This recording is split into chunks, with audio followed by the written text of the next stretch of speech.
What is stakeholders management?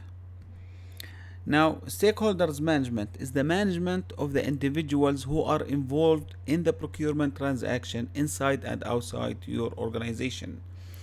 Everyone inside your organization who is involved in any transaction or project handled by the procurement team is your stakeholder.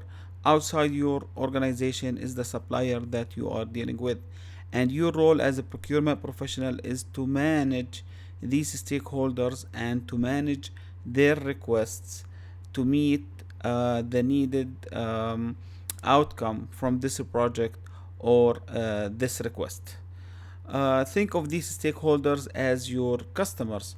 So you have an internal customers inside your organization, and you have external customers who are the suppliers. And your role will be to manage your customers, to support your customers, to serve your customers in order to deliver the best value for your organization.